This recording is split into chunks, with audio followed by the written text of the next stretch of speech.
They really do. And that is what they have to do. That is what they have to do. They have to just, all they can do right now is consistently play their A game.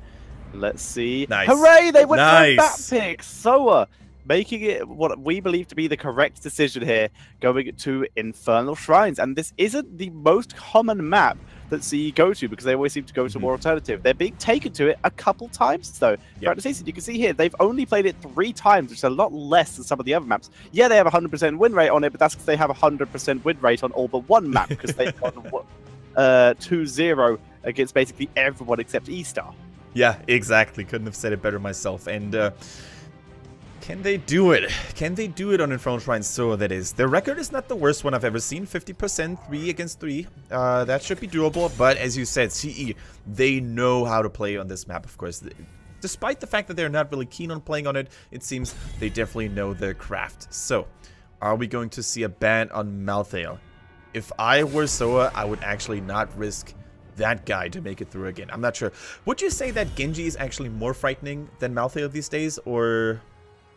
I really think it depends. Malthael is really scary, but counterable. Genji is a little bit harder to counter, because Malthael, like in terms of, there are counters that you can pick against Genji, but they require him to be in the correct position for you to counter him. Whereas Malthael, you know exactly where he's going to be. He's going to be in your team as deep as possible. So you just pick stuff to counter that.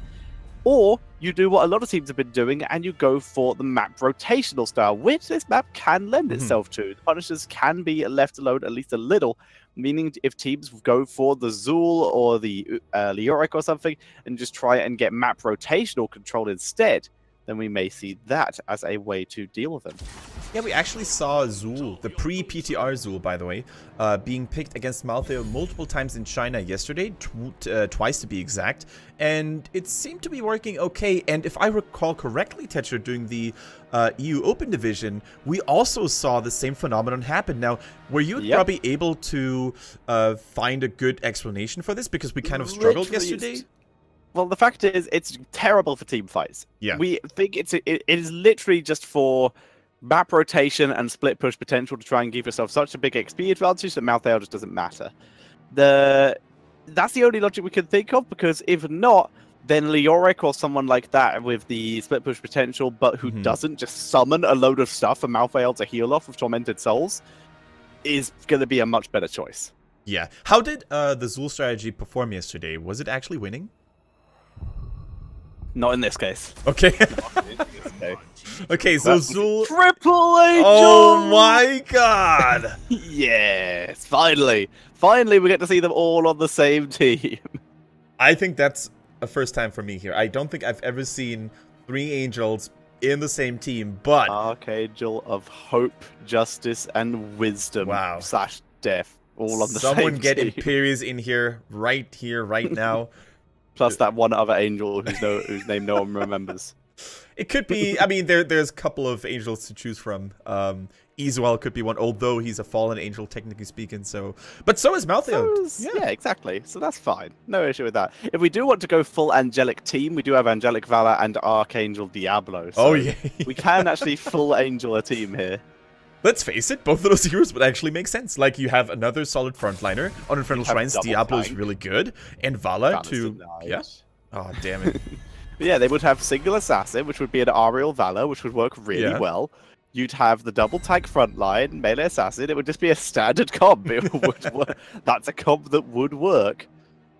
But not going to happen this time, as Valor is denied. So they need someone else to give Ariel the energy. The thing is, Ariel and Malthael together is pretty decent, just due to the fact that she drains off all that percentage damage that he spreads out when he gets those Tormented Souls up.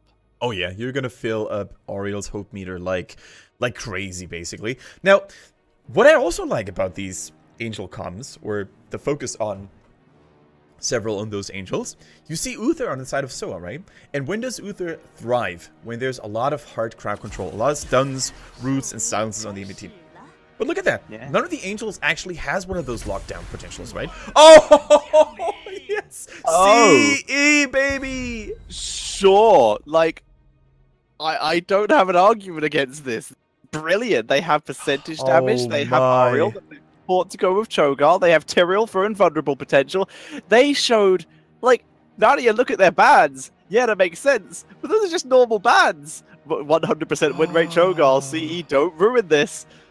Well, guys, be sure to tweet this out. CE are Chinese champions with the Triple Angel Cho'Gall composition on Infernal Shrines. Get everyone in here.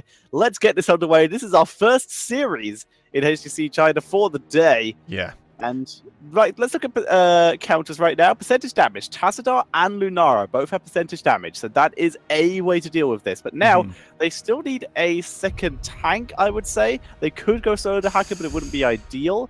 Who would be the correct tank here?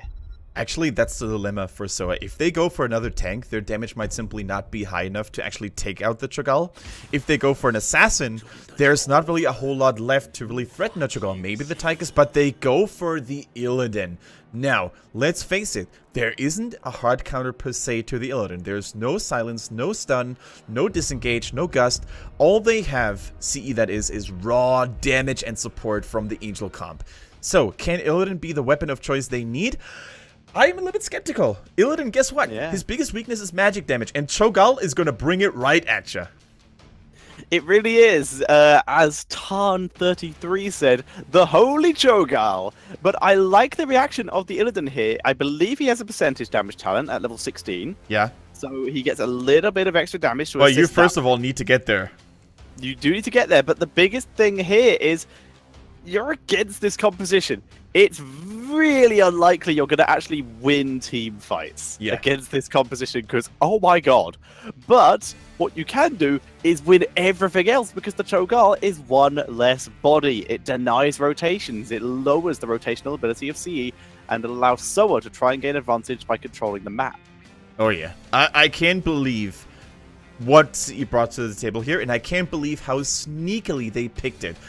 I think the fact that they picked Triple Angel threw the enemy team so off guard, they were like, okay, so they go Malthael, that's pretty good. Oriole, very scary. Bad. It was so obvious. But it's the exact same heroes that we're seeing picked so high in priority on every other thing nowadays that it's literally it's always a possibility, but your teams can't just bat it out every time because it doesn't happen so often. Also, nice positioning in the actual picture on the top right there with the actual Cho'Gall. That's nicely designed. Yeah. Well done production. Well played indeed. Now, can SOA hold themselves in the game here against the onslaught that is Triple Angel and Cho'Gall? We're going to find out in a bit.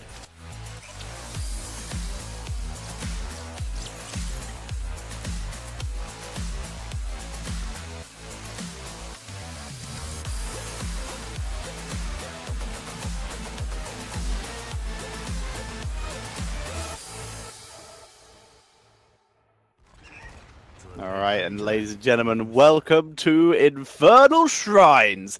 Game number 2 of our first series of the day. Sporting on the left-hand side, it is SOA with Faye on the Tassadar, Uncle G on Uther, Tag Ovo on the Spark BZ on Dahaka, and Shy is playing the Lunara.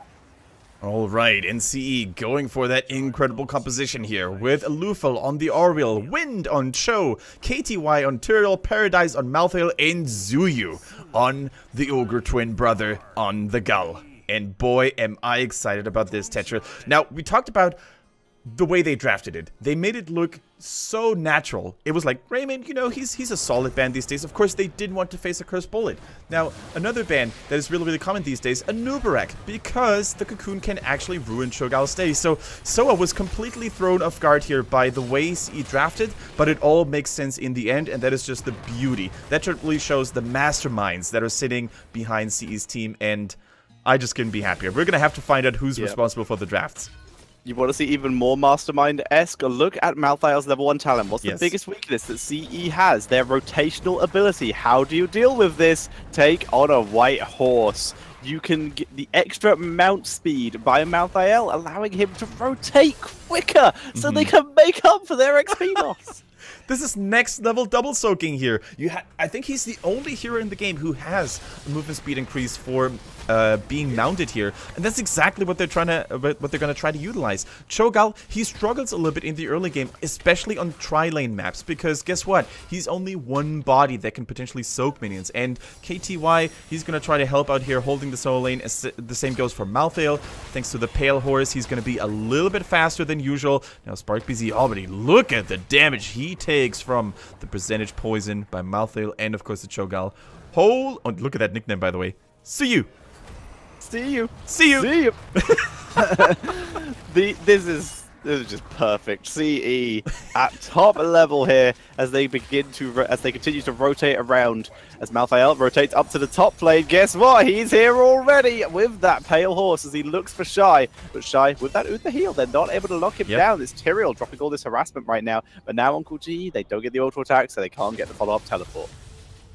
All right, and let's see how strong that Auriel Cho'Gall combo is. Now, of course, Cho'Gall, he has seen a rework lately, which, according to many players, didn't really change a whole lot. In my opinion, though, it changed a lot in terms of the scaling. Like, he's such a powerhouse after level 10 right now. The self-healing provided by Cho can be absolutely bananas, and with Auriel in the mix, he doesn't really have to worry about, you know, getting focused and getting taken out anytime soon. Look at that, he just waltzes in and says, "See you later, alligator, tank over, good luck surviving that onslaught." And of course, because of those new traits as well, between Cho and Gall having their own trait respectively, the 25% additional damage is just huge.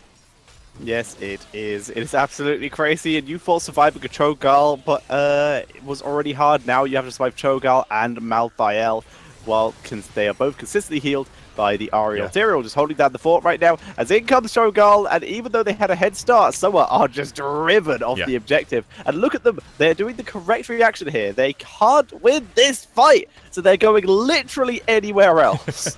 They're trying to get value in the top lane, trying to take out a couple of buildings there and catch up in XP. They're trying to hold the middle and the bottom, and it's a really good point. That's actually one of the key strengths for SOA's composition. Illidan, he just shreds structures if you leave him unattended, and that's exactly what they're going to try to do here. They're locking down Paradise, but the big brother has joined the fray. CU is here to say hello. CU dropping the crazy damage. The Malthael was able to rotate up here so quickly, preventing an escape here by arriving faster on the Pale Horse. And that allows Cho'Gall to rotate. A good body block there. Not enough to finish off Shy, though. Yeah, once again, you saw Cho quickly activating his own trait, the Ogre Skin, which basically causes Cho'Gall to deal 25% less damage, but has 25 armor in the process. So you always find a good balance between taking more damage, dealing more damage, or dealing less damage, but also taking less damage. So I really, really love this sort of antagonistic principle that Blizzard applied to Cho'Gall here. And now, of course, there's only one guy bigger than Cho'Gall, and it is the Punisher, and he hammers at the bottom fort. And is Shy gonna make it? I don't think so. Not even the swift Bambi hooves are gonna carry him to safety here. Yeah, not able to escape as the Punisher. Already gone, really. Not able to get a huge amount of value due to it being so early while the rotations continue. Look at how fast he is! Not as fast as Dahaka, though. Coincidentally, Dahaka able to rotate to mid and get some XP soak. Very nice job there. But CE, just absolutely dominant control over the map at this early stage of the game. We have the reduced cooldown on the Surging Fist power surge coming in from Cho there, as they continue to rotate around, and this basically is going to allow him to chase even more aggressively to keep up with Malthael and Tyrael. Yeah, fantastic performance so far by our Ogres. CU, the ultimate fusion between, of course, Zuyu and who else is playing him? Is it Paradise, Alufal, and Wind, right? I think it's Wind on the show. I would assume Wind, because it's the tank player. Yeah, so Wind and Zuyu, man, that's a deadly combo. I don't think it is Wind, actually, because Tyrael. I think Wind would be on Tyrael, right? So is it Paradise? I would assume Paradise. That would be my guess. We will see. When we see Tyrael, we will know. For now, they continue to clear up this tower nice and easy. It is, in fact, Paradise. There we go. Okay. Oh, no, it's Wind after all. Oh, no, it isn't. Yeah, we got them all around. So, yeah, it is Wind. My bad. Super cool. And, of course, if you shut down Illidan's healing, once again, we see the Touch of Death here at level 7 for the Malthael. If you shut down Uther's healing, if you shut down Illidan's self-healing, keep in mind, guys, that healing reduction also affects self-sustain. So Illidan's basic attacks, the life leech from Tassador's shields, it all gets reduced by 50%, and that's what makes that talent so powerful. In fact, if I were Tassador in that game, I wouldn't have even gone for the life leech. I think I would have gone for the movement speed or even the armor to make him survive a little bit longer. Run away. Yeah. Run away. To escape. This is your opportunity. You're not going to win by fighting, so do everything else. Just keep running away, avoid fights as much as possible, let Illidan push their lanes. Eventually they will overextend and give Illidan a chance to push. Then you defend on your own turf. You don't take fights anywhere outside of your own base, basically. Yeah, and speaking of increased and decreased healing, look at the level 1 talent by Cho. He has the hide, the Colossus hide, and that basically caused him to take 15% increased healing. And with an Oriel in the mix, that is just a blessing. With his self-healing, that is even more blessings coming his way. So I gotta say, I absolutely love this tanky build by Cho'Gall, and you can actually see that the Ogre hide, Cho's trait, is active all the time. That is, of course, the orange aura underneath him. When Gall, activates his aura, it's purple, and that, of course, increases all damage done, but also all damage taken. So they're going full tank mode on this big bad ogre, and they're not afraid to go in once again. Yeah, they're charging up the charge here. Surging Fist coming in. Leaping Strike denying it out, though. Force Wall, if Tassadar was here, could be used, but Tassadar is actually in the mid lane, so they're not going to be able to use that to stop any chase. But chase was not available anyway. CE not going deep this time. Now, let's focus a little bit on SOA's heroic abilities here. There is a couple of counters to the likes of Oriel, to the likes of Cho'Gall, right? They do have the blind coming in from the isolation. If that lands on the right target, hold on a second, we see some Twilight. Oh. The Twilight Dream doing a huge amount of damage. Sorry, Twisting Nether. Twisting Nether, there we go. Used by Dahaka. Divine Shield used on Illidan. Trying to buy them some time. Leaping Strike. Trying to kill Ariel. Oh remove my the healing. there she remove goes. the damage. But it's Ariel who is... sorry, it's Lunar is taken out. Dahaka is found. As is Uncle G. They tried to hide. You can't hide. Just run. As Uncle G is taken down as well eventually. He doesn't have Pursuit of Justice, so he can't get that speed boost. And he gets taken out. And I'm not sure if you saw it, Tetra, but did you see the hope gain, the energy gain by Oriel after one of those CU combos on the Cho'Gall?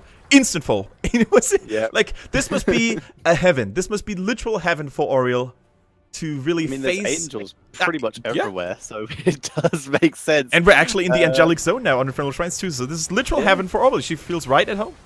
Paradise missing out on the 3rd cloud, though. They have 2 out of the 3 clouds. That would have been the perfect synergy. Either way, though, they're just going to push in the front wall here very quickly. Illidan is still pushing top. This is correct. As long as SOA don't die here, play very safe, just keep poking. Oh, dear. There's the cleanse used, keeping Lara alive as she kites backwards. That is good. And that probably just saved them the game, as this is going to allow Illidan to keep pushing. The keep only brought down to half health here. Of course, they are not level 13 yet, and that's exactly what they're going to try to achieve. So the more time they can buy, the more value Illidan is going to get, and the quicker they can catch up in terms of talents. And they need every single talent possible. Nice Leaping Strike. Yeah. Leaping Strike. Here comes the bomb coming in from Cho'Gall. He charges in, zones out Lunara, but Leaping Strike, the perfect escape ability. And Ariel's not actually gaining a huge amount of energy here because Gall can't get into range to poke. This is just delay tactics. No porting back for you. We're going to let Illidan get as much but Twisting Nether destroys the team. They went too greedy. Shy is able to escape, though, with the healing from Uther, keeping him alive. Tass is still alive, too. So they can continue to delay, but we have already seen Dahaka. We've already seen someone, Malthael, I believe, go back to try to stop Illidan. Malthael should be able to deal with him on his own. Illidan is taken out by the percentage poison. CE playing dead here, but in the nick of time, when the moment was right, they turn on a big debated phase and they turn around to annihilate SOA as a team. Fantastically done, and I gotta say, this CU Ogre synergy is on point. Beautifully done. Now we also see, let's see, full Q here so far for Malthael. Okay, we see the Reservoir of Hope for Oriel, which is not the most common sight, but in this game, where it's all about healing, and even the increased healing on the side of Cho with his level 1 talent, I think it makes a lot of sense. So for those who don't know, Reservoir of Hope is an ability that basically every time you get a full Hope heal, then you your maximum hope amount. Cho'Gall getting focused out. He has vulnerability applied to him via don't have molten block. Oh. Here comes Ariel. There's the DE just to keep him alive as they move in. Extra healing. Here comes Malthael into the backline. Tormented souls. Goodbye, SOA, as they get taken out. Tank Ovo is like, no, please. She's gonna get focused out. Uther's trying to keep up with him to try and heal him up. He is Illidan. If he has Hunt, which he doesn't, 23 seconds out, he could try and Hunt to another lane, but it doesn't matter as the rest of CE moving into the core, and that is going to be GG. CE shall take the 2-0.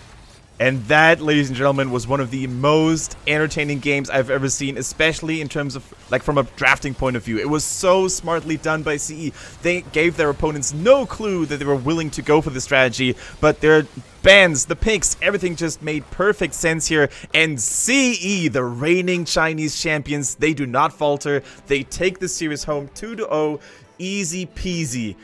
We gotta give kudos to SOA, though. They fought valiantly in game number 1, but it looked like in game number 2, they were completely thrown off guard. Yeah, they got blindsided by this composition. It's very similar to the composition we saw from Korea a couple days ago, I think last week. But still, get caught off guard, SOA, as CE able to take the convincing 2-0 and keep themselves cemented at the top of the table, swapping the pressure back onto Super Perfect Team. Now, here's the one good thing that SOA can take away from this game. They're gonna be warned and alerted next time they face a similar drafting attempt. And it's always nice to learn from your mistakes, and I think this was a really, really good learning lesson here for SOA. I don't think they're going to be surprised as much by Cho'Gall in future games. And let's face it, Cho'Gall putting on a clinic in Korea, winning there very, very decisively, and also in China. The Cho'Gall hype has swapped over, and I love it. As do I. Really a big fan of that composition. Cho'Gall's Angels, as someone in the chat said earlier. Angels. I will try and find who said that because it was brilliant. Give proper credit. But wow, Cho'Gall's Angels, that was Sigmund Leet with a game 1-3-3-7. But yes, so well played by them. They controlled the map perfectly. They adjusted their rotational ability with the Pale White Horse. What a clever move coming in by CE. And they took the weaknesses of the comp and they just completely cancelled them out. Nicely done.